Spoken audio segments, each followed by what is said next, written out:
Maintenant, si on doit manifester contre quelque chose, là, on ne va pas manifester contre Johnny Pacheco, contre un individu. Manifestons contre ceux qui font des détournements à outrance. Manifestons contre ceux qui pillent les ressources du peuple. Manifestons contre ceux qui bouffent l'argent et qui diminuent les chances de vos enfants de réussir en Côte d'Ivoire. C'est contre ça qu'on doit manifester.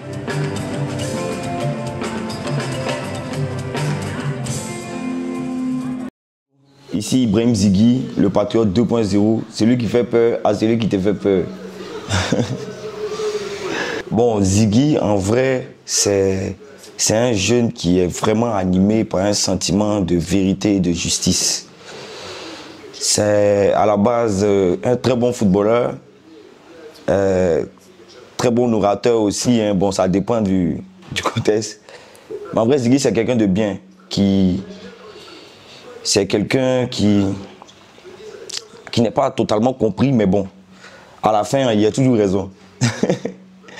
Donc c'est un peu moi, une partie de moi, on peut dire. Bon, moi, je suis arrivé sur les réseaux sociaux avec un but précis. Parce que j'ai vu un peu comment les gens se comportaient sur les réseaux sociaux, mais il y avait déjà mon plan. Donc, je suis arrivé sur les réseaux sociaux en faisant rire, comme tout le monde. J'ai débarqué dans un groupe qui s'appelle Les Immatures, avec les Apouchou, tout ça là. Donc, on essayait de faire rire un peu la population ivoirienne pour leur faire oublier leurs véritables problèmes. Moi, j'aimais bien me faire passer pour un con, mais il y avait mon plan. C'était en fait de me faire connaître dans la bêtise, parce que les Ivoiriens sont vraiment amoureux de la bêtise, de tout ce qui fait rigoler, pour ensuite me faire un nom pour grandir, pour pouvoir dénoncer comme je le fais en ce moment. C'est dans cette optique-là que je suis arrivé sur les réseaux sociaux. Mais après, ça a tourné vers une télé-réalité. Le chemin était un peu... Moi, il a failli m'oublier, mais par la grâce de Dieu, je suis revenu à mes tâches. Il y a eu quand même de l'évolution. Parce qu'en étant sur les réseaux sociaux au début, à force d'utiliser le jargon ivoirien pour faire rire, tout ça là, je m'étais un peu perdu. Mais grâce à Dieu et grâce à la lecture, je pense que ça va, ça va. Je me cultive beaucoup, je lis beaucoup des trucs d'histoire, tout ça. Et par la grâce de Dieu, ça va. Je m'en sors un peu, même s'il y a des dangereux qui sont sur Internet, mais je m'en sors un peu. Bon, au début, c'était un peu compliqué. Au début, c'était un peu compliqué. Il y a les parents, tu connais le stress. Non, au début, c'était du genre, non, tu t'affiches trop sur les réseaux sociaux, tu fais des bêtises. Parce qu'il faut pas être mentir. Arrivé un moment là, les gens m'insultaient, tu n'as pas aidé mon vieux. Quand ils faisaient les bêtises là. Donc les parents étaient un peu affectés, la famille, non, il est un peu tôt sur les réseaux sociaux. Mais quand il a pris le virage comme ça là, au début, ils étaient, ah ouais, mais ici là, on parle pas. Quand ta façon de parler là, il faut faire attention. Ils ont même appelé leurs amis pour venir me donner des conseils, mais au final, ce sont les amis même qui m'appellent pour venir prendre des photos. Donc ça se passe bien. Ils ont accepté, ils ont compris, ils m'ont donné leur bénédiction. Ils m'ont surtout dit de ne pas insulter, de rester comme je suis. Moi-même, je suis quelqu'un de nature, je suis flex. Donc ils m'ont dit de ne pas insulter et de marcher selon la loi et de surtout respecter les autorités ivoiriennes. Comme je l'ai dit, je jouais au football, mais tu sais que pour jouer au ballon maintenant, on t'a dit non, il faut avoir ton BPC, faut. Donc il y a eu le BPC. Après, j'ai poussé jusqu'au bac et puis je me suis arrêté. Tu connais, vu on a pris de l'âge, le cherchement, la Côte d'Ivoire, c'est vraiment un pays difficile. Je compte faire des études en communication, reprendre des études en communication. J'ai mon bac qui est bien scellé, mais pour l'instant, là, il y a une mission de vie. Il y a une mission de vie. Donc, je suis devenu en quelque sorte un peu autodidacte, quoi. Si je veux maîtriser un truc sur Internet ou bien je m'en vais, je me renseigne sur les sites là, ils voient un peu comment ça fait, je bricole et puis paf, j'essaie la sauce aux gens.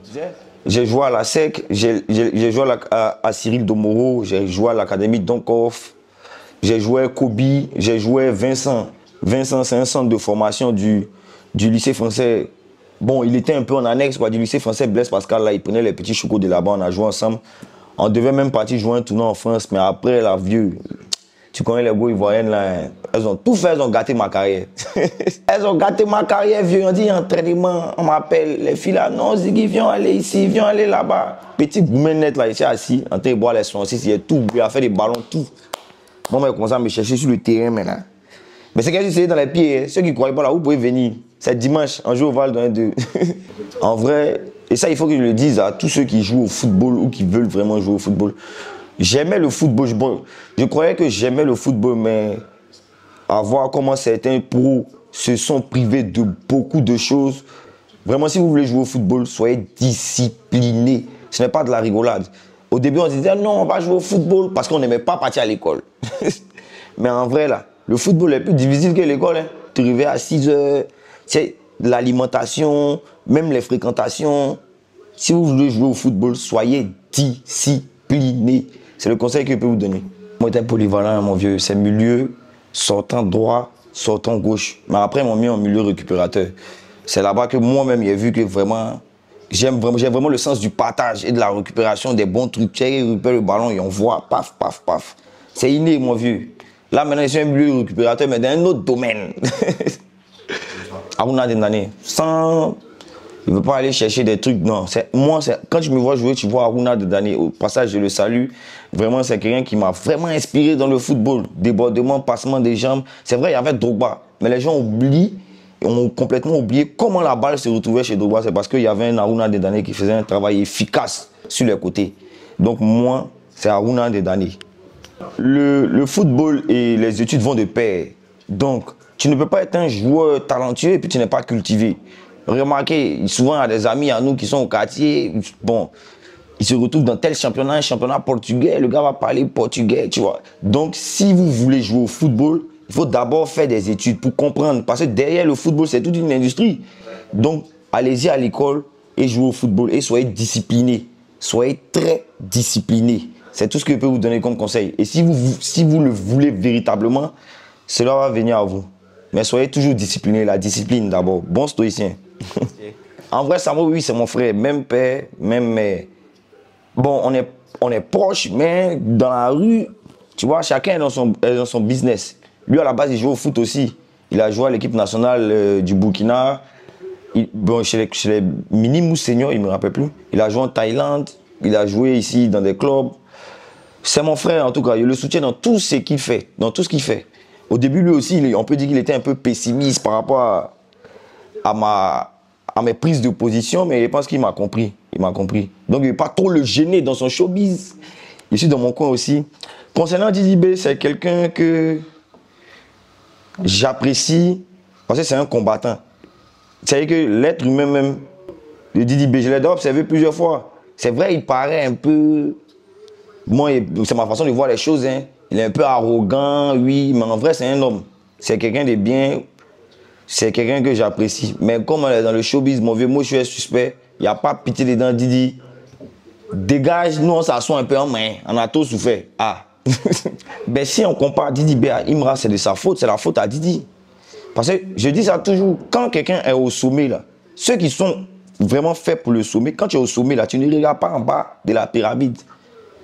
Imra t'a fait les appels, Imra lui a fait des appels, des yeux de phare, lui parlait, il a répondu à Imra. Donc aujourd'hui, la notoriété qu'Imra a, c'est grâce à Didi B. Et ça, moi-même, c'est vrai, je suis dans le showbiz, mais il faut le reconnaître, il faut l'admettre. C'est une bonne rivalité. On espère que ça ne va pas découler sur la violence, comme on a pu le voir aux États-Unis. Mais je pense que c'est quelque chose qui est très bon. Parce que Didi B aussi, il était au sommet, là, vraiment, il nous lançait des pics, on dort chez nos parents, enfin, comme ça, c'est fini. Maintenant, c'est un magnérin. Il n'y a pas de pitié dedans. Nous, si on pris le contrôle. Chété, mon vieux. Ça, toi aussi. Il n'y a pas parlé d'un concert où les gars vont croiser les pieds pour boire du champagne. C'est-à-dire que moi-même, tout ce que je dénonce là, c'est ça. C'est-à-dire qu'il y a une certaine classe, des petits bourgeois, les David Williams, les Bintou, là, ils vont aller s'asseoir, qui ne pas croiser les pieds, écouter de la bonne musique. Non, Imra, c'est la réalité. C'est le goudron. C'est le vécu, c'est la terre. Ce qui chante là, c'est nous. Voilà. Bon, il y a des parties, les machettes, les trucs là, c'est pas nous. Ça, c'est un autre public. Mais en vrai, il dit des choses qui sont vraiment, qui plaisent dans un bon jargon ivoirien. On se reconnaît plus facilement. Imra, moi, personnellement, je me reconnais plus facilement Imra qu'en Didi B. Parce que les Lamborghini et les Rolex, là, vraiment, il n'y a pas l'argent pour payer, mon vieux. Donc, il me reconnaît dans mon chété, c'est mieux. Je suis un peu dubitatif. En quelque sorte, oui. En quelque sorte, oui. Imra a, sans faire exprès, récupéré la fanbase d'Arafat. Parce qu'Arafat, il chantait vraiment le vécu des Noussi, bon, des bad boys ivoiriens. Imra est venu, il a fait son petit truc, ça a fonctionné et il a récupéré cette fanbase-là. C'est là aussi que je peux dire que Didi B a dormi. Parce que Didi B, à force de chanter des trucs luxueux, des bons sons, ce qu'il fait, c'est bon. Mais en fait, il a oublié qu'il a des auditeurs. Nous qui écoutons là, si on ne se reconnaît pas véritablement dans ta musique là, on va aller ailleurs. Mais Imra, il a pu trouver la faille. Il nous vend un mode de vie.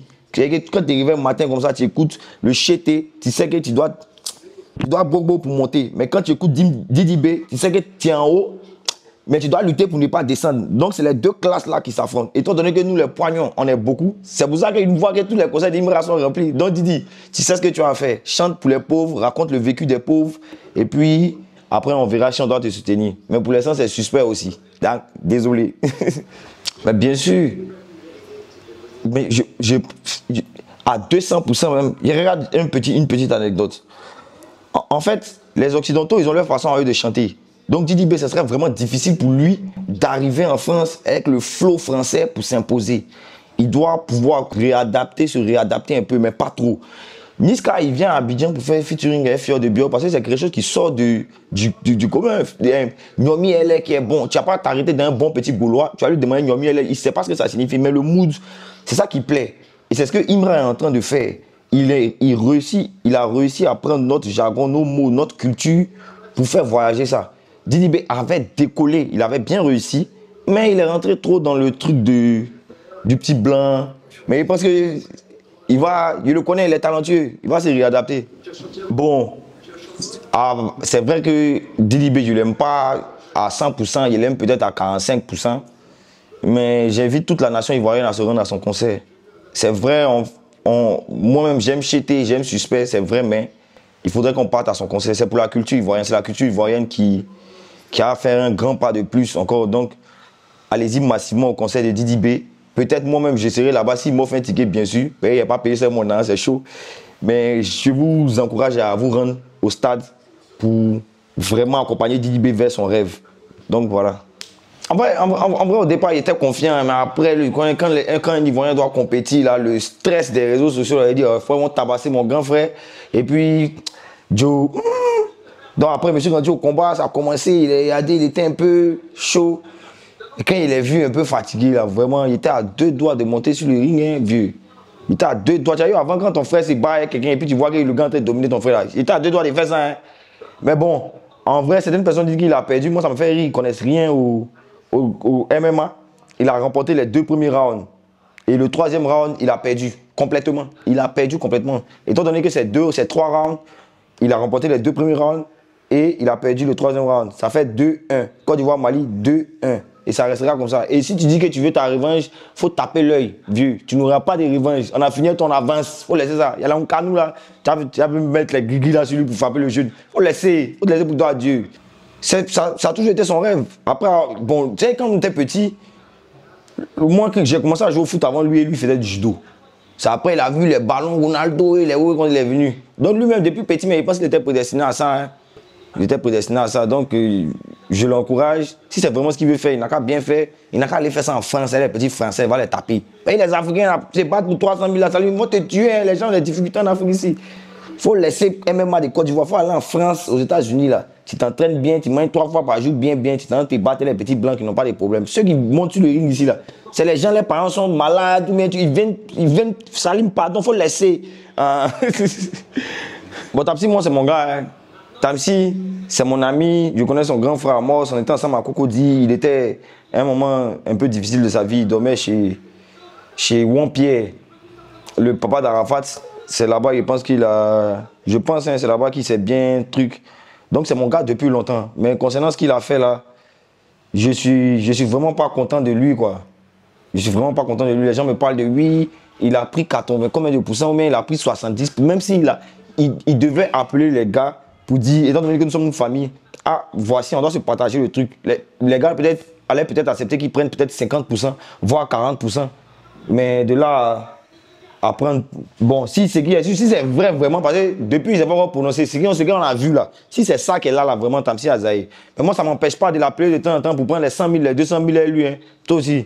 C'est le droit du coup du marteau. On a tous parlé de ça. N'est-ce que c'est un peu chaud sur moi maintenant. Allô, Tamsi, finis-moi. Moi, mon pourcentage, il prend un peu. Mais c'est mon gars, quoi. Il souhaite, j'espère que ça va, tout va rentrer en ordre et qu'il va appeler son grand frère Zagba, qui a eu vraiment beaucoup de peine, qui a été vraiment découragé. Parce que Zagba a fait beaucoup pour lui, hein, comme pour nous tous. Hein. Zagba a fait beaucoup. Tu n'as pas idée de ce que Zagba, il faut même qu'on parle d'une partie même de ça même. Zagba, c'est quelqu'un qui est préparé mentalement à tout, hein. Pour moi, c'est un super-héros. Mais il pouvait s'attendre à tout sauf ça. C'est comme si toi, un de tes bons petits à qui tu t'attends pas te met un coup bas comme ça, tu vois, ça l'a vraiment touché. C'est même pas pour l'argent, parce que je pense que si c'est l'argent, c'est nous tous, ces Zagba qui nous fait. Moi, il te dit qu'il a fait une petite confidence à certaines personnes ici, ils vont dire que peut-être c'est faux. Ça fait 3 ans, ils ne payent pas Abi. À chaque fois que Zagba voyage, il revient là, il y a un lot. Abi, il pote là. C'est Zagba qui paye pour moi, Zara, Beshka, il me ramène. Ça fait 3 ans. 3 ans. Abi, je suis. C'est Zagba qui paye pour moi. Il s'occupe de tous ces petits. Bon, un gars comme ça, demain, on fait un truc qui fonctionne ensemble et puis moi, il le lâche. Zagba a raison. Donc, franchement, Tamsi, tu as Zahé. Si tu sais que Zagba a déjà fait quelque chose pour toi dans ta vie, on ne va pas rentrer dans les détails. Si tu sais qu'il t'a vraiment aidé, il faut appeler ton grand frère, tu vas lui demander pardon. Les trucs de non, appeler un vieux père qui est dans tel truc, appeler un autre qui... Il faut laisser ça. Zagba, c'est ton grand frère, comme il était déjà dit au téléphone. Appelle-le. Vous lui dites vieux, voilà. Il reconnaît comme ça, comme ça. Et puis ça va passer. Sinon, pour parler des Zagba, vraiment, c'est le leader. Vous voyez, il y a certaines personnes qui s'auto-proclament leader du showbiz parce qu'ils ont des connaissances. Lui, il n'a pas de connaissances. Zagba, c'est le leader de la musique. C'est quelqu'un qui veut que la musique ivoirienne s'exporte. La preuve en est, on dit il est DDB, mais à chaque fois qu'il suspend l'invite, il vient. Il était au concert d'Imra, mais Marie, il n'est pas dans les guéguets inutiles. Il sait que c'est le showbiz, c'est pour gagner des auditeurs, mais lui, il est dans le concret. Il organise des release parties, des albums d'artistes. Il est présent quand les parents sont malades, il faut le dire. Il y a plein d'artistes, moi, il y a assisté, mais Zagba m'a donné l'argent, va donner à la maman de tel artiste. Ou bien il y a des artistes, souvent, ils font des bêtises, et on les interpelle, ils sont sortis sans pièces, tu vois, les enfants là. C'est Zagba, on appelle à chaque fois. Donc là, mettez du respect sur le nom de Zagba. Et c'est le leader du show business ivoirien, 1.1 trait. Non, il n'est pas le moula de la nouvelle génération, il est Zagba. Moula est moula, ça c'est moula. Zagba est Zagba. Donc il n'est pas le moula de la nouvelle génération. Je ne sais pas si vous comprenez ce qu'il dit, il est Zagba. Il succède à personne, il n'est pas là pour venir prendre place de quelqu'un. Il est Zagba. C'est la musique ivoirienne même. Zagba, c'est la musique. Moula, il est Moula. C'est un grand frère, il respecte, oui, mais Zagba, il est Zagba. La preuve en est, j'ai été témoin. Moi, je ne pense pas que durant toute la carrière de Zagba, là, il connaissait Moula. Il a connu grâce à son travail. C'est le travail de Zagba qui a amené le grand frère Moula vers lui. Sinon, Zagba, quand il a connu mon vieux père, il avait sa petite cave derrière là-bas. Lui-même, il faisait ses shots. Lui-même, il faisait shots. Il y a le studio de Didi, il pense à côté. C'est son travail là qui a fait qu'il est là où il est là. Donc il n'est pas le prochain quelqu'un, il est lui. Et la volonté de Dieu s'accomplira. Il y a confiance, Dieu. Bon, au début, je ne vais pas mentir, je vais dire juste Crépin. Pour son éloquence. Vu que je t'ai dit, j'avais déjà mon plan. Tu vois, juste Crépin, là, assis, tranquille, devant une belle bibliothèque, en train de parler des faits de société. Franchement, c'était un modèle pour moi. C'était un modèle pour moi. Parce que maintenant, il y a l'impression que voilà, les problèmes de la société ivoirienne ne l'intéressent plus. Sinon, c'était un modèle pour moi. Big up à toi, grand frère. Et puis après, il y a Makosso. Pas parce qu'il raconte des choses, mais bon, sa façon de faire, sa façon de parler. Tout le monde sait que Makosso, c'est un mamailleur, tu vois. C'est quelqu'un qui a lu beaucoup de livres de développement personnel au point où il arrive à manipuler certaines personnes encore. Donc, peut-être à 2%, oui, c'était un modèle pour moi, pour sa façon de parler. Et après, je dirais personne. Non, il a oublié. Non. Je ne devais même pas commencer par juste Crépin. Benito. Bon, Benito, j'étais déjà dans mes délits. Mais Benito et Pulchérik Balé. Bon, dans le domaine dans lequel je suis en ce moment, ceux qui m'ont vraiment motivé même à prendre la parole, c'est Benito et Pulchérik Balé. Au passage, respect à vous. Respect à toi, maman. Jumeau, tu connais déjà ce qu'il y a dans le cœur. Bon, on se voyait souvent. Hein. Genre, on n'était pas vraiment amis. Parce que c'est un ami. C'est des amis qui ont créé le groupe Immature sur Facebook. Voilà, des amis virtuels. Ils ont créé le groupe Immature. Et là-bas, c'est le plus drôle qui arrive à se faire démarquer. Donc, il y avait moi, il y avait Eli Yafa, il y avait Comnel, il y avait Anko Gem. On avait un petit groupe, là, on monopolisait vraiment. C'est quand on arrive là-bas vendredi, c'est sûr que les Ivoiriens vont se détendre. Et c'est dans cette optique-là que Apoutou aussi a vu. Bon, c'est dans ça, il a vu, il est rentré, il a commencé à faire ses blagues. Mais quand il est rentré, au début, on l'attachait. En gros, c'est nous qui lui avons donné la notoriété. Je suis humble quand il dit ça.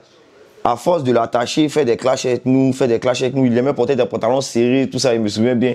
Donc on en rigolait et puis, paf, ça a décollé pour lui. Mais on était vraiment... Bon, jusqu'à présent, moi, je suis content pour lui encore. Je suis content pour lui encore. Mais il a oublié, comme il lui a toujours dit, que si Dieu l'a élevé, c'est bien pour une mission. Ce n'était pas pour... Bon, peut-être la musique c'est sa passion, mais ce n'était pas pour vraiment chanter ou bien un truc. Ah, pour c'était un leader, il devait dénoncer l'état de la société. Il devait parler pour le bas peuple. Mais il a manqué à cette mission-là et il pense qu'il va revenir plus fort. Il a confiance en lui. Donc, grand frère, porte-toi bien où tu es et puis on t'aime. On attend ton retour pour venir mettre le dernier coup du marteau sur les éléments là. Oui, il est dans de très bons rapports. Hein. Moi, je la considère comme une grande sœur. Moi, je suis le petit frère de tout le monde. Même. Il la considère comme une grande sœur quand, aux premières heures de la crise de son problème là. J'étais allé là-bas, je crois, j'étais l'une des premières personnes à aller la voir, on a discuté, lui a remonté le moral. Mais la connaissance, il sait qu'elle a le mental pour affronter toutes sortes d'expériences, de situations comme ça. Donc, il sait que de toute façon, elle est sortie à l'heure là, vraiment du courage à ses détracteurs. Et Mambio, continue à faire ce que tu sais faire. Il faut nous faire rire les vendredis, s'il te plaît. Parce que lundi à jeudi, là, c'est pour nous maintenant. On dénonce l'état de la société. Voilà. Mes amis, vraiment, je dirais Bilal, Benito, DBZ, Moa, Prince Roi. Bon, il y en a plein qui ne sont pas dans le domaine du showbiz ou ferry, mais Prince Roi, Oxymo, plein de gens. On est tous amis. On est tous des amis. Je pense que c'est quelqu'un qui est animé par un fort sentiment de justice. Parce que moi, j'ai observé sa façon de communiquer. Je n'étais pas totalement d'accord avec lui, mais dès son départ, Johnny Pacheco il fait pas partie. Johnny Pacheco, c'est le premier cyberactiviste ivoirien de façon officielle. Parce qu'on avait cet outil d'Internet là, mais on ne savait pas qu'on pouvait revendiquer des choses, tout ça. Donc c'est Johnny Pacheco qui est venu nous montrer qu'en fait, on peut revendiquer des choses, tout ça. Mais là, la seule partie où je ne suis pas d'accord avec lui, c'est quand il insulte les mamans, où tu n'es pas obligé d'insulter pour te faire comprendre, mais je pense que Johnny Pacheco, à mon humble avis, insulte d'autrui à part. C'est quelqu'un qui fait un bon boulot. Parce qu'il dénonce en quelque sorte l'état de la société. Et c'est même pas à moi de le dire, étant donné que les gouvernants l'ont reçu. Sur quelle base? Si c'est pas parce que Johnny Pacheco était vraiment bon, efficace, pourquoi on le reçoit? Parce qu'on ne va pas recevoir un citoyen lambda comme ça parce qu'il fait des vidéos. Non, ils l'ont reçu, ils l'ont invité à l'investiture du président de la République. Il s'est affiché à côté de beaucoup de personnalités. C'est parce qu'eux-mêmes là, ces personnalités, nos dirigeants, nos gouvernants ont reconnu le travail de Johnny Pacheco. Donc, qui suis-je pour ne pas reconnaître le travail de Johnny Pacheco? Johnny, vieux, on est ensemble. Si les gars même ont reconnu que tu étais bon, ils ont tiré photo et toi là. Moi-même, je suis comme eux aussi. Donc, je te suis. Peut-être que c'est en te suivant là que on sera comme eux. Donc, Johnny fait du bon boulot. Si on enlève les injures, il ne faut pas venir dire non, tu as soutenu, on les connaît, les gars. Si on enlève les injures, les insultes, ce qu'il fait là, pour moi, c'est quelque chose de bon. Après, qu'ils disent la vérité ou pas, bof. Moi, si un de mes amis me laisse, qui s'en va s'asseoir avec quelqu'un d'autre pour dire des choses sur moi, que ce soit vrai ou faux, ils vont croire mon ami là parce qu'il a eu une expérience avec moi, une expérience amicale, tout ça. Donc, ce que Johnny dit, que ce soit vrai ou faux, moi, je dis juste que ce qu'il fait, c'est bon. Sur ce point-là, on fait une petite analyse. Certaines personnes trouvent qu'il pousse le bouchon trop loin en attaquant la première dame. Je suis parfaitement d'accord, je l'ai dit et je le dis toujours dans mes vidéos. Mais pourquoi c'est maintenant que les gens s'en rendent compte? Johnny Pacheco a passé son temps à injurier ma maman, Nadi Bamba, Nadi Gbagbo. Il a insulté. Il a insulté le président Stéphane Kipré. Il a insulté le président Laurent Gbagbo. Il a insulté énormément de personnes. Mais pendant cette période où il insultait les gens de l'opposition, là, Johnny Pacheco ne s'est pas vu, il n'y a pas eu de mandat d'arrêt. Au contraire, Johnny Pacheco était brandi comme un trophée par certaines personnes. Pendant qu'il insultait une femme, qui est maman Simone, qui est maman Nadi, et plusieurs autres femmes de l'opposition. Mais il était brandi. Mais pourquoi aujourd'hui, on se plaint que oui, il insultait telle femme, il insultait telle femme? Je ne suis pas d'accord avec le fait qu'il insulte tout le monde. C'est comme ça que tout le monde doit réagir. Mais ce que nous, on a vu, en tant qu'observateur et en tant qu'habitant de la basse-cour, on a vu que nos dirigeants sont descendus de la pyramide pour venir prendre quelqu'un qui est nous dans la basse-cour qui insultait les gens de l'opposition. Ils l'ont fait monter, ils ont fait des photos, de belles photos, ils ont discuté. Et quand cette personne-là il redescend, il se met à les insulter. Eux, ils veulent venir le chercher pour le mettre en prison. Ce n'est pas normal, il y a un 2 poids 2 mesures. Ils auraient dû commencer à condamner les propos de Johnny Pacheco dès lors où il insultait les femmes de l'opposition, les pères de l'opposition, les Bédier, les Gbagbo, qui sont des personnes âgées. Moi, je ne fais pas dans les insultes. Si j'ai la chance de parler à mon grand frère Johnny Pacheco, je lui dirais, Johnny, il faut laisser les insultes. Mais comme peut-être c'est ta marque de fabrique, c'est bien sûr, je ne peux pas. De toute façon, certaines personnes se lèvent aujourd'hui pour défendre le fait que non, il est insultant. Moi, je reste bien loin de cette histoire. Mon popcorn. Et chaque matin, il regarde Johnny Pacheco. Mais moi, je pense que je remercie le Seigneur d'abord. Parce que ma maman n'a pas fait partie.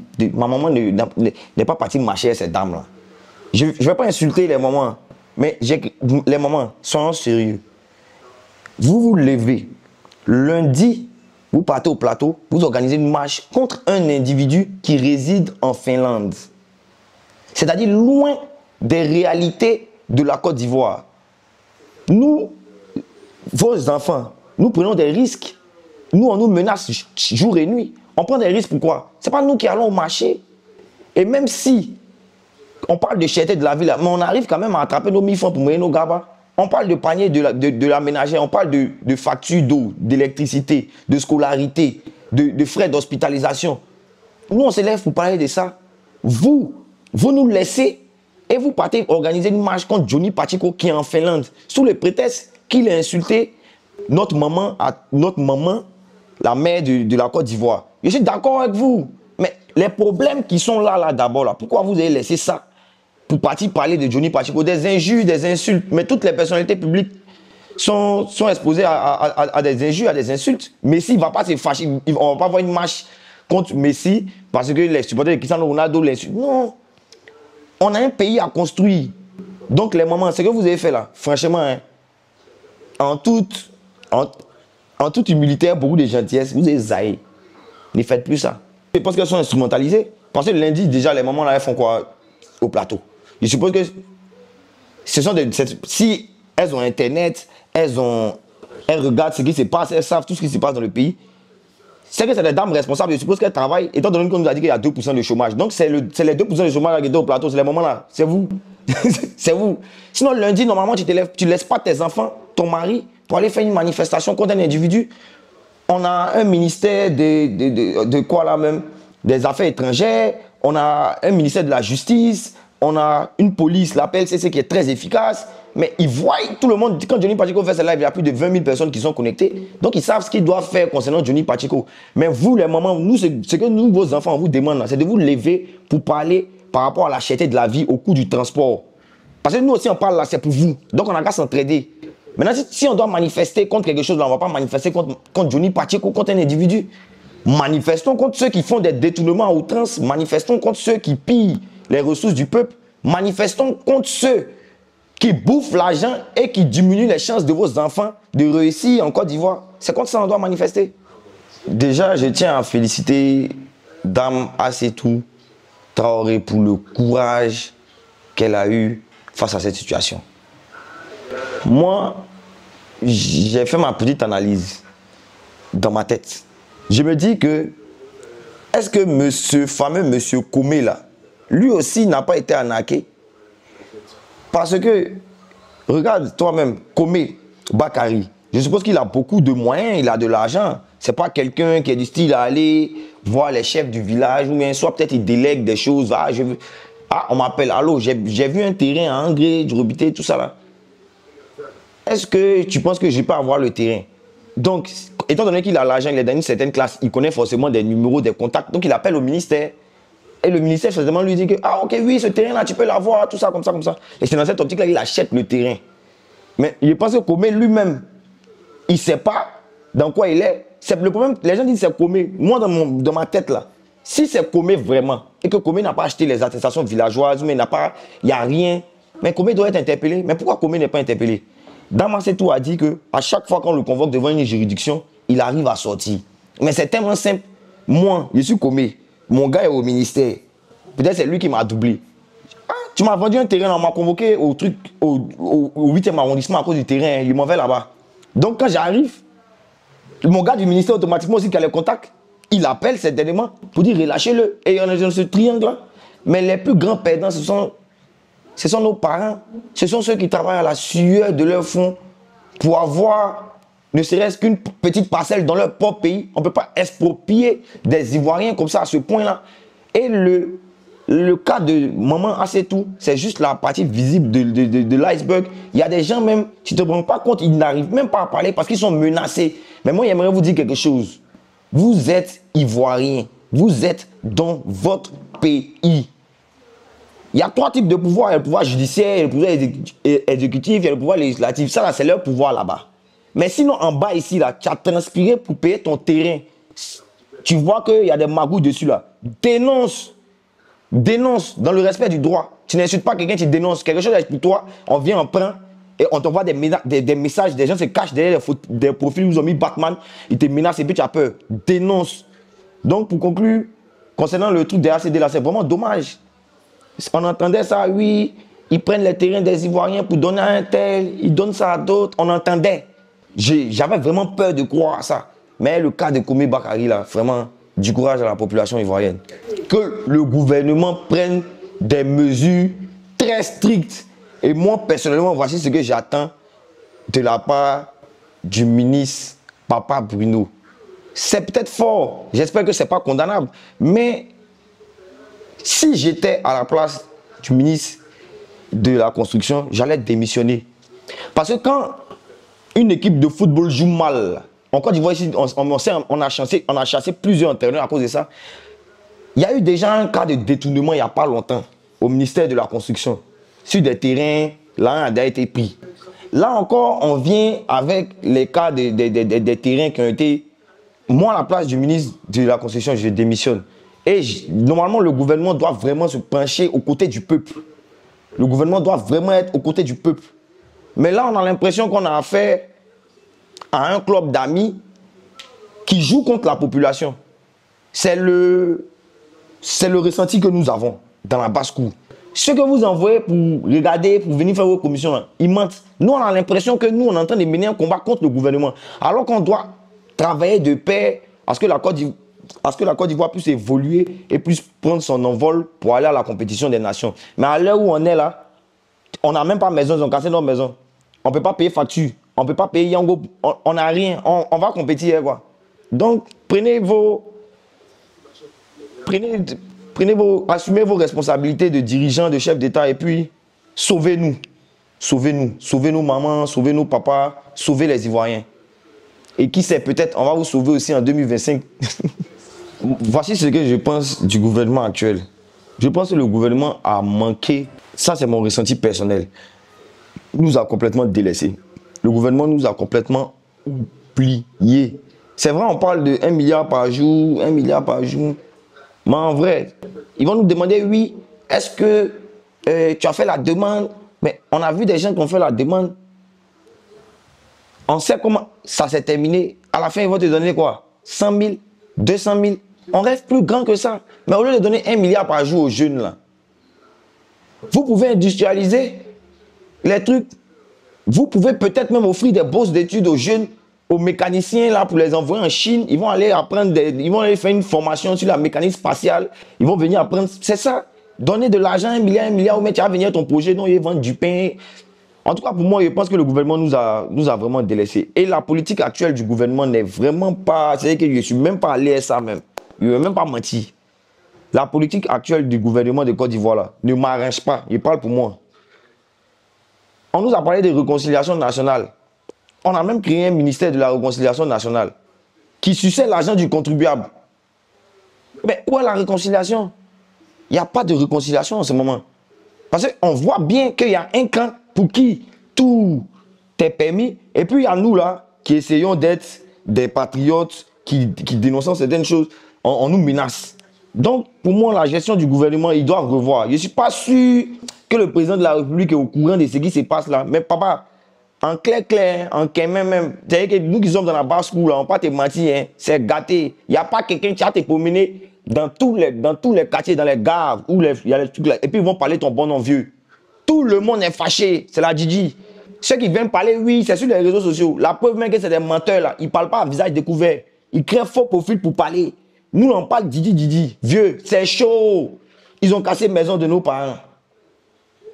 Ils ont cassé des écoles en pleine année scolaire. Ils ont cassé des...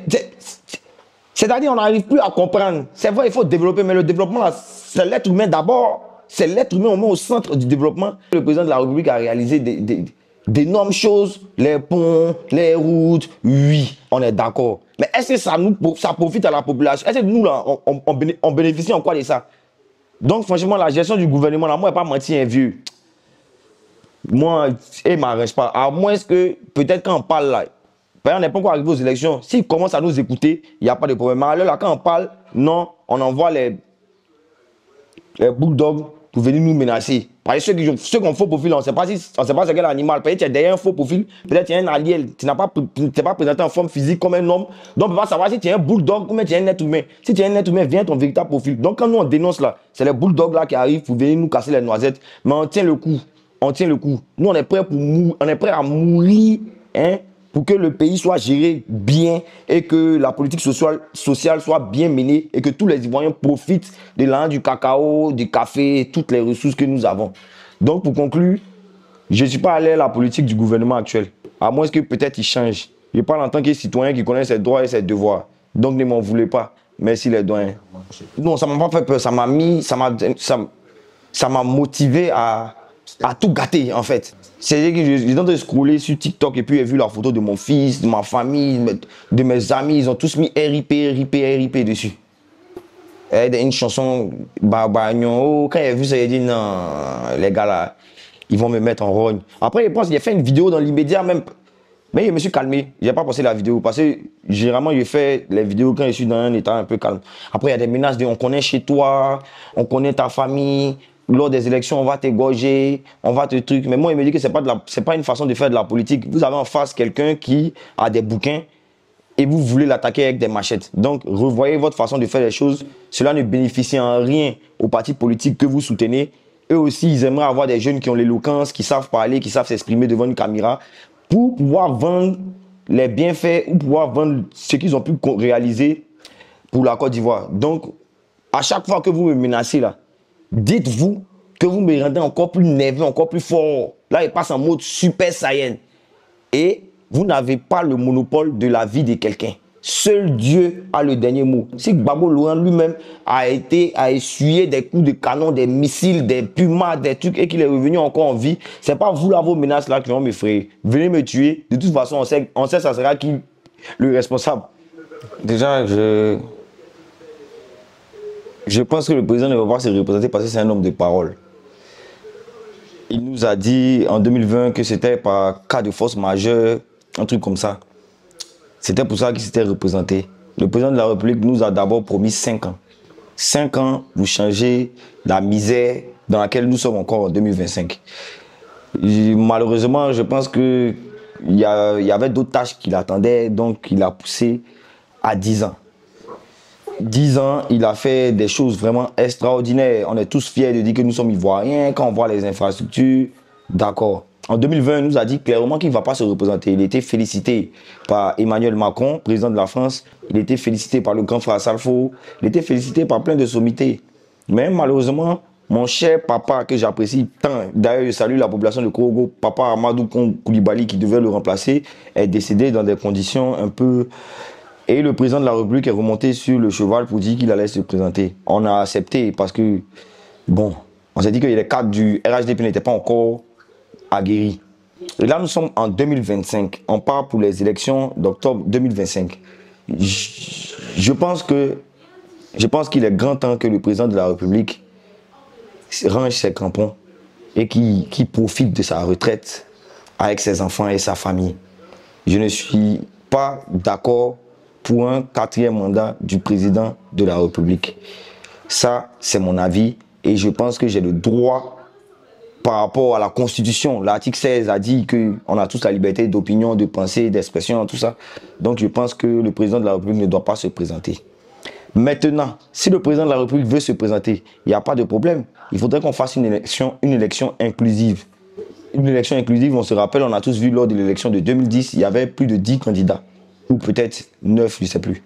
On a même vu un comédien qui s'appelle Adama Daiko venir candidater pour le poste, pour le fauteuil présidentiel. C'est ça, c'est ce qu'on appelle une élection inclusive. Donc, si le président veut se représenter, bon, c'est vrai, il y a des militants qui le soutiennent, tout ça, il n'y a pas de problème, mais il faudrait aussi que, je ne sais pas si c'est la Cour suprême ou la Cour constitutionnelle, accepte les autres candidats. Il faudrait qu'on accepte tout le monde. Si l'Atlantique qui va à checker au quartier a les moyens, a les capacités intellectuelles et financières pour se présenter à une élection présidentielle, il faudrait qu'on l'accepte. Il ne faudrait pas qu'on choisisse des candidats pour se mesurer à eux. Donc, Papa Ado, si tu veux, moi je suis contre le fait que tu te présentes en 2025. Tu peux te faire remplacer par Papa Mamadou Touré, ou bien par Maman Kandia, ou bien tu peux te faire remplacer par Papa Djoumani. Maintenant, si tu veux te présenter aussi, papa, si vous voulez, excusez, si vous voulez vous présenter aussi, affrontez vos camarades de lutte de longue date, le président Laurent Gbagbo. Je pense que le président Alassane Ouattara nous a été amené par nos ancêtres pour que nous puissions comprendre la réalité de la vie. L'Ivoirien aime trop s'amuser. Donc, on dit le peuple mérite les dirigeants qu'ils ont. Le président Alassane Ouattara a fait un boulot extraordinaire sur le point des infrastructures. Il a construit des routes, il a électrifié des villages, il a construit des hôpitaux, des écoles. Il a un bilan presque parfait. Sauf que j'ai l'impression que l'humain n'a pas été mis au milieu de toutes ces réalisations-là. Et c'est dans ce dernier mandat-là qu'on a connu l'année de la jeunesse et plein d'autres trucs. Sinon, à mon humble avis, le bilan, il est parfait. Même s'il y a quelques égratignures, il y a quelques emprisonnements. Récemment, il y a pu voir sur France 24 qu'on disait que le rapport d'Amnesty International était vraiment calamiteux et qu'on enfermait des Ivoiriens pour tout et n'importe quoi. Bon, sur ça aussi, il faut dire que, bon, moi ici, là, je suis en liberté. C'est bien parce que je n'injure personne. Donc, ceux qui veulent parler là, parler dans le respect du droit, quoi, de la Constitution, n'insultez pas les gens. Mais pour conclure, le président Alassane Ouattara a fait un énorme boulot. Même s'il a été entaché par quelques de ses soldats, notamment des détournements au fait au ministère de la Construction et dans plein d'autres juridictions. Mais bon, il a fait quand même un bon boulot. Il a fait quand même un bon boulot. On ne va pas être des sorciers, il faut reconnaître qu'il a fait un bon boulot. Il a fait un bon boulot. Mais Naka s'est reposé aussi vieux. Il faut te reposer. Bon, on peut dire qu'elle est née miraculeusement. Hein. Elle est née miraculeusement. Je suis toujours resté moi-même. Et voilà, c'est venu à moi. C'est quelque chose que j'avais souhaité, mais qui est venu à moi avec une rapidité vraiment. Et je remercie les grands frères qui ont facilité cette rencontre-là, notamment Maman Reine, Maman Reine et mon grand frère Steve. Et ce que je peux dire de cette dame-là, parce qu'avant je ne la connaissais pas. Je la connaissais que sur les réseaux. Je voyais les gens toujours en train de raconter des balivernes sur la dame. Mais la première fois que je l'ai vue, franchement, j'ai rencontré quelqu'un de vraiment humain. Et c'est là qu'il voit que le président Laurent Gbagbo, c'est un génie. Ce n'est pas un être humain. Parce qu'être accompagné d'une femme de feu comme ça, franchement, respect. Et c'est vraiment quelqu'un de bien. Je me souviens que la fois où on s'est vu, elle m'a même donné des chocolats pour mon fils.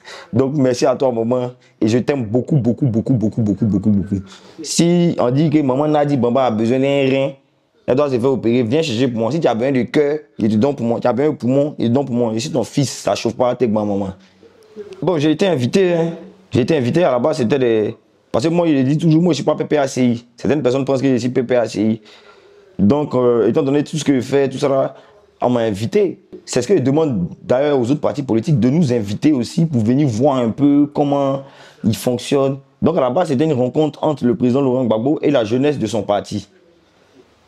Mais Maman Nadi Bamba a eu l'idée géniale d'organiser une randonnée le matin. Parce qu'il ne faudrait pas que, étant donné que ce sont des jeunes, il ne faudrait pas qu'ils soient carrés sur la politique.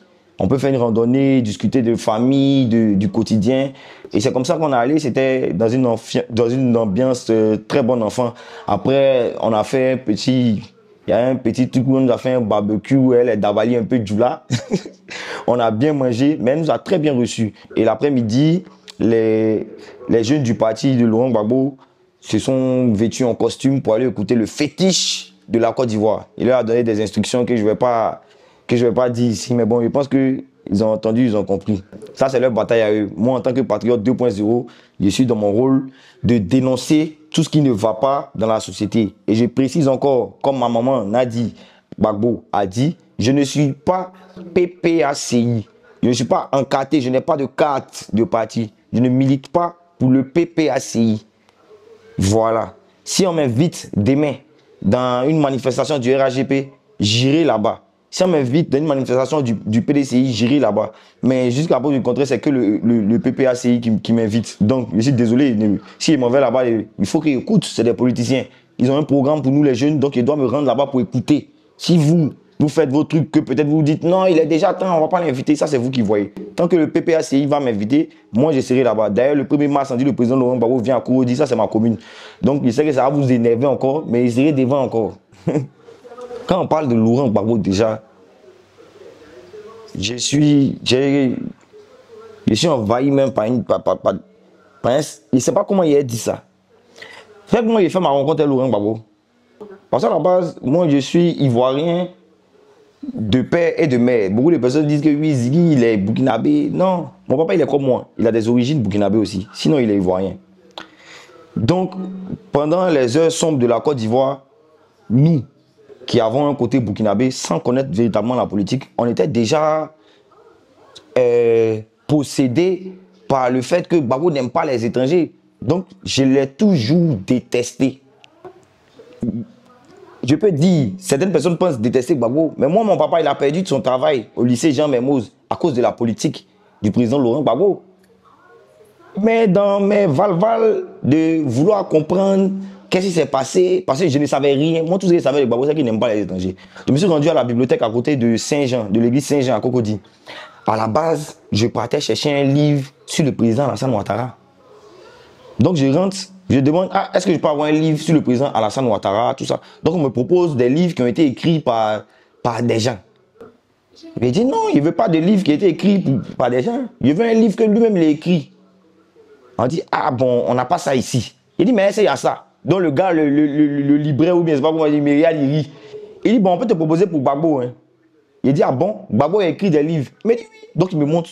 Il voit panoplie de livres. Il voit alternative pour une démocratie, quoi. Il voit lui-même, il a écrit. Il a même écrit un livre même sur les trucs de Sundiata, tout ça là. Il dit, le gars là, mais comme moi je suis dans l'optique de chercher à savoir qu'est-ce qui s'est passé bien, c'est comme ça que je prends le livre de Bernard Oudin, Gbagbo Laurent, je crois que c'est Gbagbo Laurent quelque chose, un truc comme ça. C'est comme ça que je prends le livre, il même m'assoit à la maison. À la base, moi je lis les livres là, à petite dose avant de dormir. Mais quand j'ai ouvert le livre, c'est-à-dire que dès les premières pages même là, j'ai terminé ça en un jour. Il dit non, ce n'est pas possible, c'est un mensonge. Il dit, ce qu'ils ont dit dans le livre là, c'est comme si la vérité venait de m'affranchir. Il dit c'est impossible, donc il retourne dans la librairie encore. Il dit le livre que vous m'avez donné là, on m'a dit que lui qui a écrit Bernard Oudin là, c'est le camarade de Gbagbo. Donc si c'est le camarade de Gbagbo là, c'est qu'il va dire les trucs qui vont favoriser son frère sans. Donnez-moi un autre livre. On dit non, il y a une journaliste indépendante qui n'est pas pour Gbagbo, qui n'est pas pour Ado. Il dit, ah bon, elle est où? On dit en France. Il dit, c'est une Française. Il dit, oui. Il dit, ça s'appelle comment dire? Elle s'appelle Fanny Pigot. Elle a écrit un livre qui s'appelle Côte d'Ivoire. J'ai oublié le titre. Côte d'Ivoire. Donc, il prend le livre, mais vieux. Laisse tomber.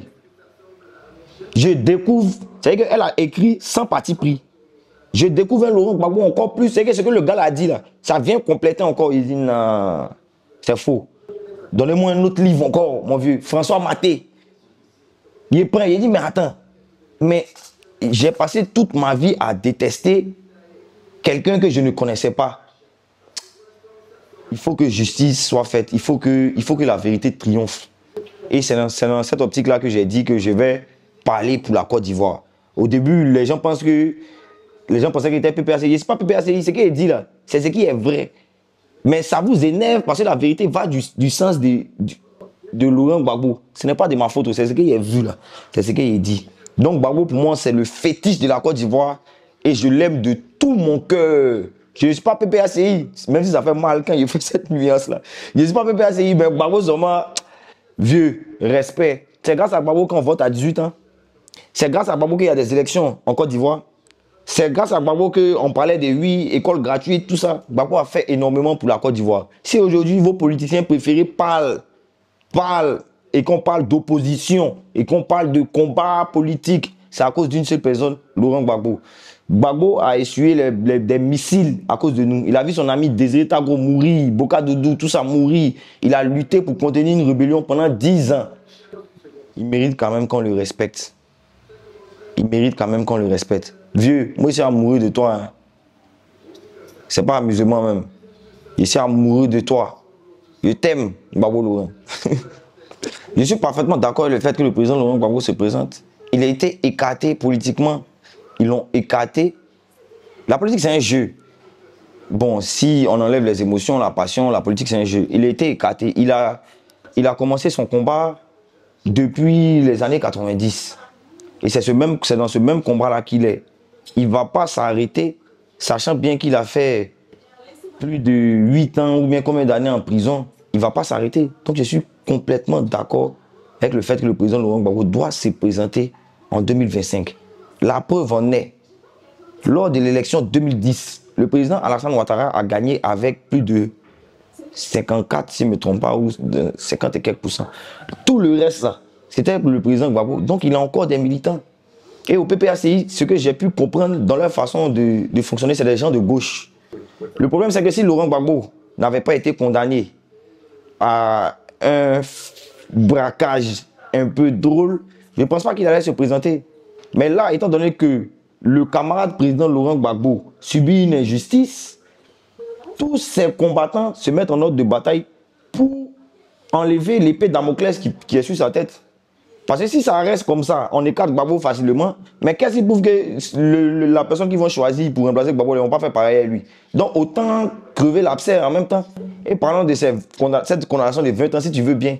Mais soyons sérieux. Si Gbagbo Laurent a été condamné pour un braquage de la BCEAO, c'est que la majorité de nos parents sont des receleurs. Parce que le fameux braquage, ce n'était pas pour aller en Haïti ou bien en vacances à Porto Rico. C'était pour payer les fonctionnaires. C'était pour payer les fonctionnaires. Il n'y a pas eu de braquage à main armée, comme on le dit. Le gouverneur de la BCEAO, Dakouri Tablé, l'a dit. Ils ont trouvé comme argument que c'était l'ami de Gbagbo, mais ça n'a rien à voir. Si Gbagbo avait vraiment braqué une grande institution comme la BCEAO, pourquoi ils n'ont pas inclus ça dans le procès à la CPI? Ou peut-être on l'avait inclus dans le procès à la CPI, mais les juges de la CPI l'ont écarté parce que c'est nul et non avenu.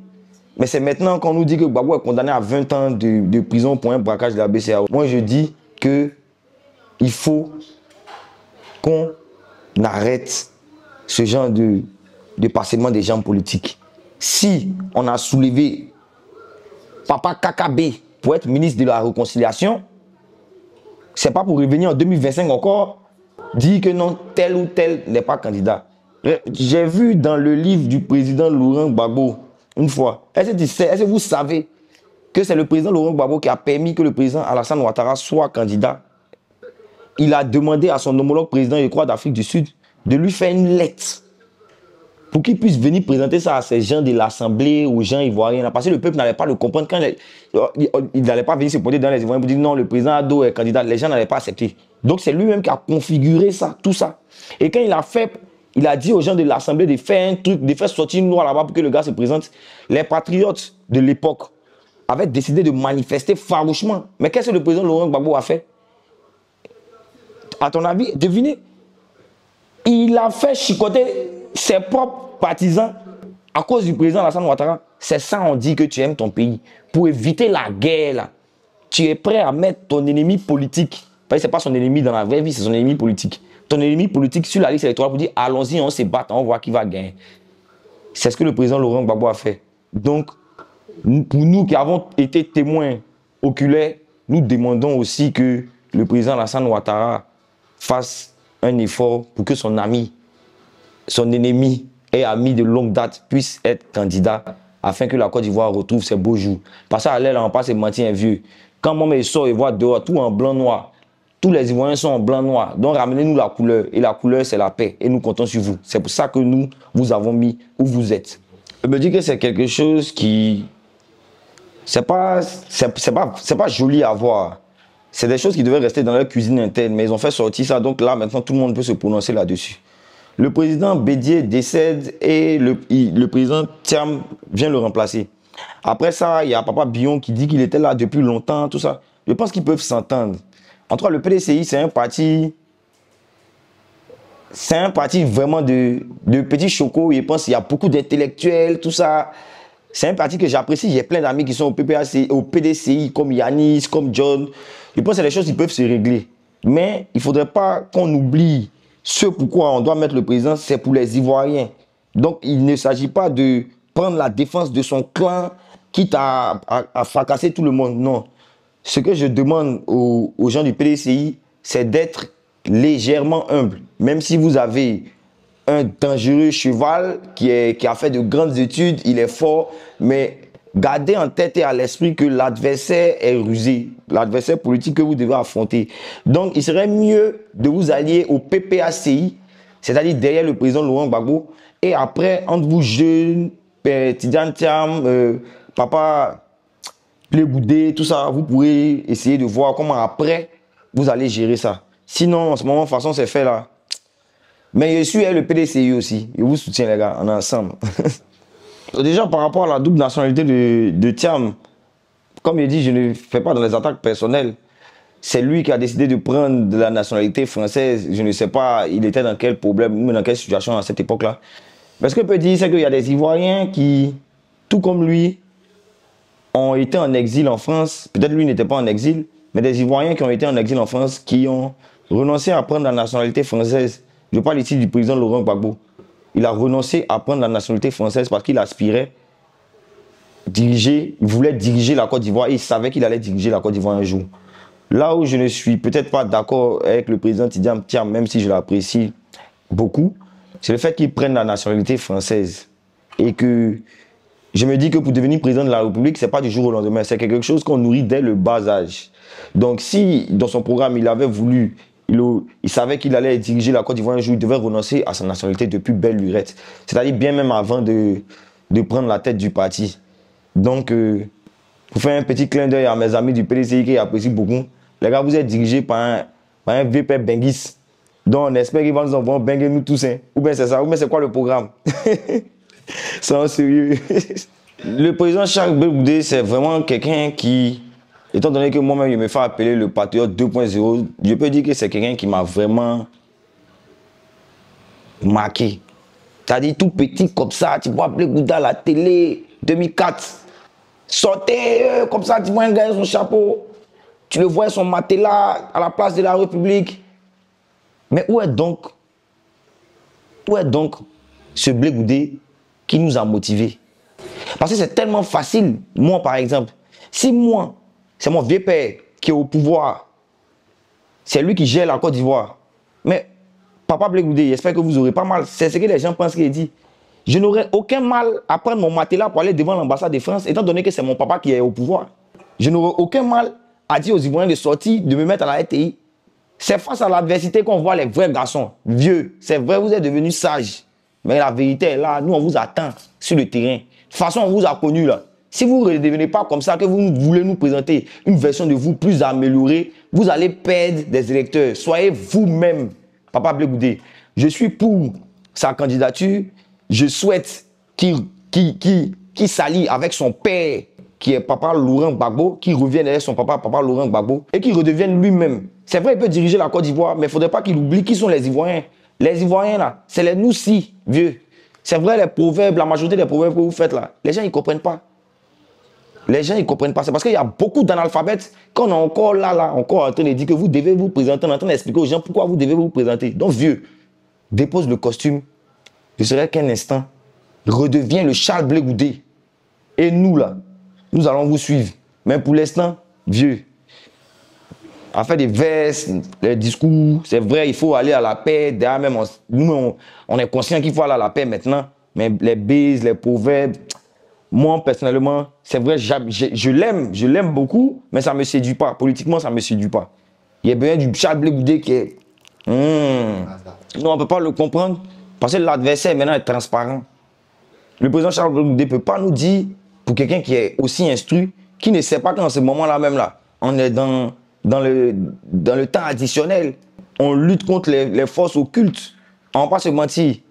Quel était le combat du président Charles Blé Goudé? C'était de lutter pour rétablir la souveraineté de la Côte d'Ivoire. Quand on parle de souveraineté, donc qui étaient donc les envahisseurs? C'était la France à cette époque. Mais ils sont là ou ils sont partis? Parce que ce qu'on voit maintenant là, c'est eux qui ont réadapté leur stratégie. Le Charles Blé Goudé d'avant là, il ne devait pas être comme il était avant. C'est malheureusement pour ça qu'il est parti en prison. De toute façon, il était avant là. C'est maintenant qu'il doit être comme ça. Le Burkina, le Niger, le Mali, ils se sont délivrés comment? Parce qu'il y avait des Charles Blé Goudé, les Papa Ibrahim Traoré, Assimi Koïta, le général Tchani. C'est les gens qui ont la même, qui ont la fougue de Charles Blé Goudé. Donc alors pourquoi Papa Charles Blé Goudé nous sort des grands discours diplomates et tout? En ce moment, c'est que la France nous fait vivre là, c'est normal. Moi, il a posté une vidéo du général Didier Castres qui dit que c'est lui qui a mené l'opération contre le président Laurent Gbagbo. Ben, ce même Charles Didier Castres en 2023 ou 2024, il a dit qu'il était à la tête d'une société qui s'appelle GEOS qui assurait la gestion complète du port. Donc, est-ce que nous sommes indépendants? Est-ce que nous sommes souverains? Est-ce que Papa Charles Blé Goudé a accompli sa mission? Non. Donc, vieux, redeviens le Zadi Bakwe. C'est tout ce que les Ivoiriens attendent. C'est tout. Le président Charles Blé Goudé, en vrai, on ne va pas se mentir, mais parlons terre à terre en tant qu'Ivoirien. Même si c'était comment, tout le monde a déjà mis dans sa tête qu'après Gbagbo, c'est le président Charles Blé Goudé. Il s'est prononcé un peu trop tôt à mon humble avis. C'est vrai, nous tous on sait que le président Charles Blé Goudé est prédestiné à devenir président de la République. En aucun cas, quand il regarde les gens de sa génération, là, qui est orateur, qui peut mieux que lui? À part, bien sûr, son ami Soro Guillaume. Il devait pas. Il devait soutenir, oui, il doit soutenir son père, le président Laurent Gbagbo, l'accompagner là où il y a eu une grosse injustice. Il doit aller réparer cette injustice-là avec son papa. Et après ça, nous les jeunes, là, les nouveaux majeurs, là, quand on va voir ça, là, on va dire, ah, voici un homme qui a accompagné son père vers un idylle, ou bien qu'il a accompagné pour rétablir la justice en Côte d'Ivoire, voilà. Mais ce qu'on voit en ce moment, c'est pas... On va pas rentrer dans la cuisine interne. Les gens disent, non, Blé Goudé a fait ci, non, truc. Mais on ne sait pas vraiment ce qui s'est passé, mais ils vont toujours donner raison aux plus âgés en Afrique. Non, vieux, moi, ça là, il peut croire à tout, hein, sauf ça. Moi, si c'est quelqu'un d'autre peut répondre pour dire que c'est vrai. Mais vieux, moi, t'es assis chez le président Laurent Gbagbo à Maman, quand on m'a invité là, il est en train de me checker dans la cour du président Laurent Gbagbo. Comment ça, Papa Charles Blé Goudé ne peut pas rentrer là-bas? Ou bien on lui ferme les portes? Je ne pense pas. Je ne pense pas. Si Papa Charles Blé Goudé se lève tout de suite là, il dit, je veux voir le président Laurent Gbagbo. Qui peut empêcher? Ils ont fait combien d'années de prison ensemble? C'est des micmacs politiques, il y a un peu d'égo là-dedans. On ne sait vraiment pas ce qui s'est passé aussi en prison. Mais je ne pense pas que quelqu'un au PPACI puisse fermer la porte au président Charles Blé Goudé. Et je pense qu'ils attendent à bras ouverts. Les plus heureux d'entre vous seront en exil. Les plus malheureux seront 6 pieds sous terre. Moi, je n'ai pas connu politiquement le président Soro Guillaume. Je l'ai connu en tant que quelqu'un le voit à la télé. Bon, vous savez. Mais vieux, avec tout le respect que j'ai pour vous, tu vois, vieux, vous voyez que vous êtes zaï.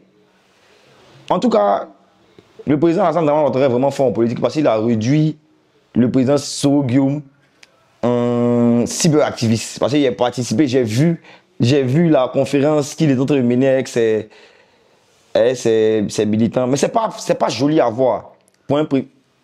C'est pas joli à voir pour un ancien président de l'Assemblée nationale. C'est vraiment pas joli à voir. Et je pense que la leçon est passée. Et les Ivoiriens vous attendent. Parce que l'Ivoirien, ce n'est pas quelqu'un qui garde rancune. L'Ivoirien, il est vrai. Si vous avez écouté, vous auriez dû écouter votre papa, Laurent Gbagbo, quand il vous disait que mais malheureusement, c'est déjà fait. Mais si vous êtes en vie, encore, je pense que vous avez un rôle crucial à jouer pour la Côte d'Ivoire. Et j'espère que ce rôle-là, ça sera bien sûr sans les armes. Déjà, j'ai malheureusement pas encore eu la chance de rencontrer la maman. Vraiment, je tenais à vous féliciter pour votre courage par rapport à tout ce que vous avez pu vivre dans cette crise que nous avons tous connue. Maman Simone, c'est une personnalité politique que j'apprécie énormément. C'est vraiment une combattante. C'est vraiment une combattante. Après, les histoires personnelles, je ne vais pas parler des problèmes de mon papa et de ma maman, mais en tout cas, Maman Simone, je souhaite qu'elle se présente à l'élection présidentielle et que si elle remporte aussi, ça, tant mieux, hein, ça sera la première femme présidente de la République de la Côte d'Ivoire. Mais pour l'instant, la maman, la mère, il faut aller derrière Papa Gbagbo, vous allez vous mettre ensemble. Hein, les gars là, mettez-vous ensemble, vous allez vous. Hein, ils vont partir, on est fatigués. En gros, les élections 2025 seront comme la CAN. Je pense que ça va très bien se passer. On a l'habitude d'avoir peur lorsqu'il y a les élections, tout ça, on a l'habitude d'avoir peur. Mais je pense que le président de la République a quand même, lui-même, il a dit, il va dégager des moyens pour que les élections se passent bien. Mais pour que les élections se passent bien aussi, là, il ne faudrait pas sauter les étapes. On a déjà la CEI qui refuse ou qui est dans l'impossibilité, selon eux, bien évidemment, de faire la révision de la liste électorale alors qu'ils ont pompé un budget par rapport à ça. Deuxièmement, il y a la candidature du président Laurent Gbagbo, Charles Blé Goudé, Soro Guillaume qui sont écartés. Pour l'instant, je peux dire que je suis optimiste. Mais à une condition, il faudrait qu'on ajoute le nom du président Laurent Gbagbo, le nom du président Charles Blé Goudé, le nom du président Soro Guillaume sur la liste électorale. Il n'y a que comme ça que les élections vont bien se passer. Si des gens pensent que en les écartant, il n'y aura pas des bisbilles, mais ils se trompent. Ce n'est pas moi qui vais le faire. Mais n'oubliez pas qu'eux aussi, ils ont des partisans. Ils ont des êtres humains qui sont parfois violents pour certains, gentils pour d'autres, tout comme vous, dans votre parti politique aussi. Donc, pour que les élections se passent bien, il faudrait mettre le nom de tout le monde. Et je souhaite de tout mon cœur que les élections présidentielles de 2025 là se passent bien. Je suis optimiste en tout cas. Je pense que ça va bien se passer. Je pense que 2025 sera l'année de la manifestation véritable de la paix en Côte d'Ivoire. Je crois en cette année-là. Je pense que ça va bien se passer. Déjà, il faut savoir que avant même l'événement, Zénab nous avait contacté par rapport à son record Guinness. Elle nous a exposé le plan. Il y avait Louis Jordan, Titi, tout ça. On a discuté comment on voyait les choses. Et je me rappelle très bien de cette parole qu'il a dit. Il a dit, bon, c'est pas un problème. Si c'est pour susciter un élan patriotique, ça là, je sais faire. C'est mon domaine.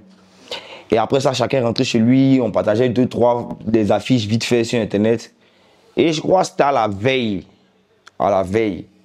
Parce que ce genre de trucs-là, on ne suscite pas un élan patriotique en répétant les mêmes choses pendant un mois. Ils ne vont pas venir.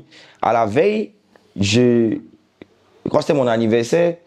Et j'ai demandé à tout le monde de venir supporter notre soeur Zénab Bansé qui participe à un record Guinness, tout ça. Dans les premiers jours, c'était un peu...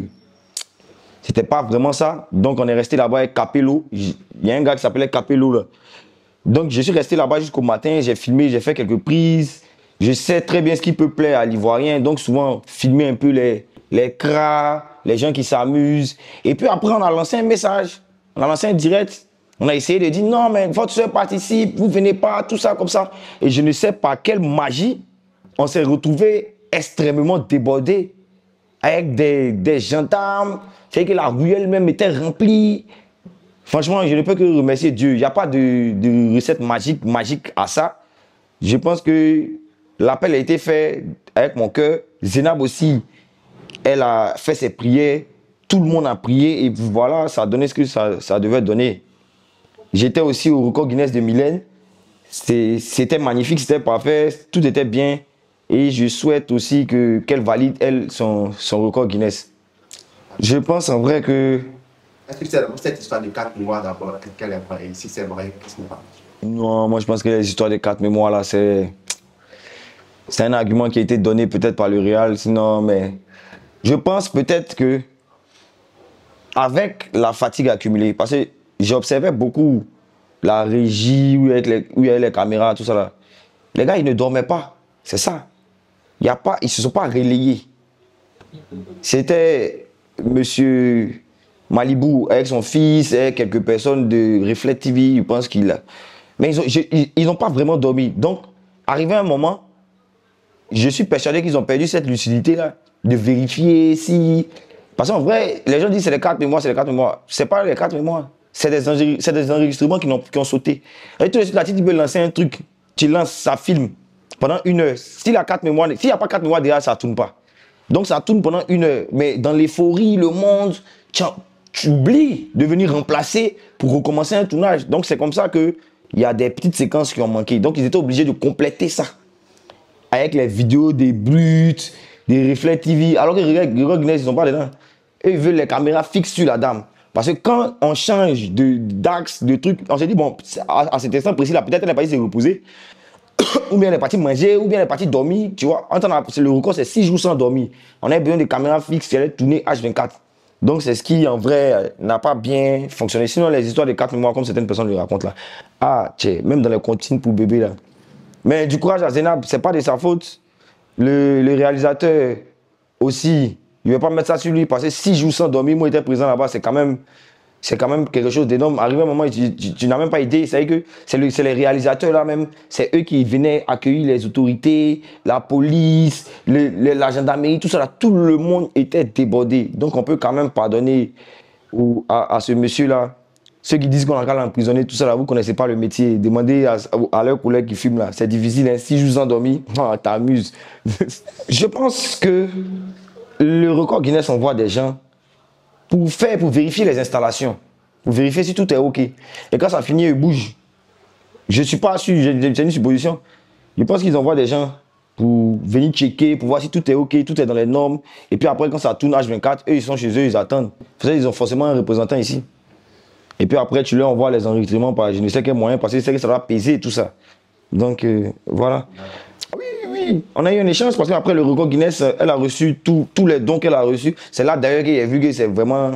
C'est pas quelqu'un qui est là pour le Mathieu vu quoi. Tous les sacs de riz, elle a reçu, les bouteilles, tous les trucs là.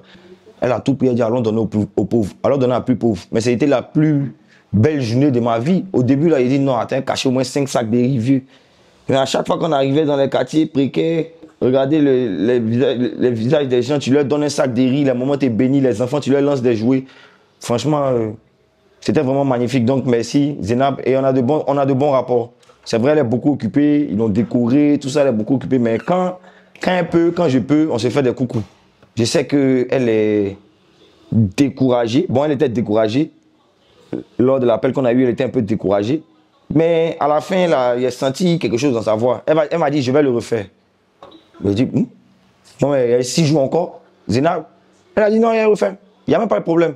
Donc, il y a vraiment confiance en elle et puis, j'espère que cette fois-ci, ça va bien se passer. Viens tes 4 mémoires, Zenab. Ah. Mais nous, on est là, hein, c'est Dabali. Si ça veut dire que je vais faire 10 fois, nous, on est là, on veut moins. Et puis, cette fois-ci, là, pardon. Les baouins, là, il faut commencer par ça. Les crevettes, les trucs, il faut faire le consistant. On veut moins. Zenab, nous avons tous assisté à ton record Guinness qui était vraiment le lieu de la réconciliation nationale. Nous avons vu des politiciens de tous bords, Maman Simone, Steve Beko, le RHDP, Mamadou, Touré, ils étaient tous présents pour toi. Rien n'a été organisé. Tout s'est fait par la volonté de Dieu. Les gens sont arrivés pour toi. Peut-être que ça a vraiment plu à Dieu de voir les Ivoiriens réconciliés. C'est pour ça qu'il te demande de refaire ce record Guinness-là. On sera tous là pour toi ce 27. Moi, je serai là. Tant qu'il y aura le baouin, tu me connais mon cœur. En tout cas, le record Guinness, comparé au record Guinness de Zenab, c'est là, tu vois, il y a la petite nuance. Le record Guinness de Zenab, c'est fait par... C'est Douaou. C'est God. C'est que tout le monde est venu, c'était wow. Et le record Guinness de Mylène était un peu trop organisé. C'était organisé, un peu carré. Mais ça s'est bien passé quand même. Ils étaient un peu stricts. Je pense que son staff est vraiment resté concentré parce qu'il n'y a pas eu cette affluence qu'il y a eu au record Guinness de Zenab. Donc j'espère que le réalisateur n'a pas oublié de ramener les 4 mémoires. Parce que nous, nos réalisateurs l'ont vraiment vu. Les crânes, les mamans, les politiciens qui sont ici, les dons par-ci, par-là. Arrivé au moment, c'était clair qu'ils avaient oublié. Mais le 27, là, cette fois-ci, là, nous, on sera derrière lui, les 4 mémoires. Là. Dès que ça fait pipi, on change en même temps. Si vous avez regardé toute la vidéo et que vous êtes arrivé à cette partie-là, vous devez retenir que je suis ce que je suis. Je marche en fonction de ce que je veux. Je suis animé par un sentiment de justice et je souhaite que tous les Ivoiriens soient réconciliés. Moi, là, les gens disent, il est fou, il est ceci, il est cela, mais si tu n'es pas prêt à mourir pour ton rêve, ça ne sert à rien de vivre. Moi, l'un de mes premiers rêves en ce moment, c'est de voir tous les Ivoiriens réconciliés et pour ça, je suis prêt à mourir. Mettez-vous ça en tête. Ce que vous devez retenir de moi, c'est que je suis un personnage drôle, humble, cool, un peu fou, mais n'ai pas peur de quelque chose aussi. Voilà. Faites ce que vous avez à faire pour votre vie et pour les générations à venir. Parce que quand tu meurs là, c'est pas ta photo. On regarde pour se rappeler de toi, c'est ce que tu as fait. Voilà. C'est pour ça qu'aujourd'hui, on chante encore Bob Marley le 11 mai. C'est pour ça qu'on parle de Thomas Sankara. Et c'est pour ça qu'on parle de tous ces grands leaders-là. Donc, posez des grands actes qui vont vous différencier de tout ce bétail que vous connaissez. Et soyez vous-même. C'était moi.